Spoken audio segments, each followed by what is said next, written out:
కృష్ణా జిల్లా పామరులో మాజీ మంత్రి వైసీపీ నేత పేర్ని నాని రప్పా రప్పా అంటూ కొట్టిన డైలాగులు ఆయన్ని మరో కేసుల ఉచ్చులో బిగుసుకునేలా చేశాయి.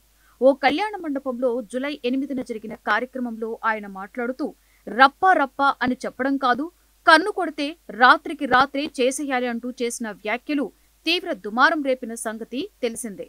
లోకేష్ రెడ్ బుక్ అంటున్నాడు, మీరు కూడా రప్పా రప్పా అంటున్నారు. ఏదైనా పని చెయ్యాలనుకుంటే చీకట్లో కన్ను కొడితే పని అయిపోవాలని పేర్ని నాని వ్యాఖ్యానించటం ఏపీ రాజకీయాలను షేక్ చేస్తోంది. పని చెయ్యాలంటే అనవసరమైన మాటలు, అల్లరి కాదని, పని చేయడమే ముఖ్యమని హింసను ప్రేరేపించేలా వైసీపీ క్యాడర్ను ఉద్దేశించి పేర్ని నాని వ్యాఖ్యానించటం పొలిటికల్ హీట్ను పెంచేశాయి. ఆ క్రమంలో పేర్ని నానిపై మచిలీపట్నంలో కేసు నమోదైంది. ఆర్పేట పిఎస్లో 0 ఎఫ్ఐఆర్ నమోదు చేశారు పోలీసులు. పామర్రు మీటింగ్లో అనుచిత వ్యాఖ్యలు చేశారని ఆరోపణలో కేసు నమోదు చేశారు. కృష్ణా జిల్లా అవనిగడ్డ పోలీస్ స్టేషన్లోనూ పేర్ని నానిపై కేసు నమోదైంది. పేర్ని నానిపై చర్యలు తీసుకోవాలి అంటూ టీడీపీ రాష్ట్ర నేత కనపర్తి శ్రీనివాసరావు అవనిగడ్డ పోలీసులకు ఫిర్యాదు చేశారు.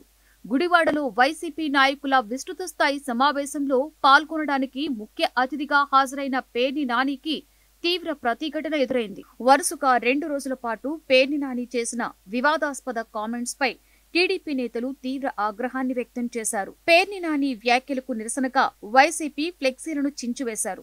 వైసీపీ అధ్యక్షుడు జగనే రప్పారప్ప డైలాగులో తప్పులేదు అనడంతో మనం మాత్రం ఎందుకు తగ్గాలి అన్నట్లుగా పేర్ని నాని వంటి నేతలు తమ శ్రేణులను మరింత రెచ్చగొట్టేలా స్టేట్మెంట్స్ ఇస్తుండటంపై ప్రజలు తీవ్ర ఆగ్రహాన్ని వ్యక్తం చేస్తున్నారు. దీనికి సంబంధించి రాష్ట్ర వ్యాప్తంగా వరుసగా నమోదవుతున్న కేసులతో హైకోర్టులో ముందస్తు బెయిల్ కోసం పేర్ని నాని ప్రయత్నించారు. అయితే హైకోర్టు పేర్ని నాని విజ్ఞప్తిని తోసిపుచ్చుతూ తదుపరి విచారణను ఈ నెల 22కు వాయిదా వేసింది. అరెస్టు నుండి ముందస్తు రక్షణ దక్కలేదని కంగుతిన్న పేర్ని నాని సైలెంటుగా అజ్ఞాతంలోకి వెళ్లిపోయాడు.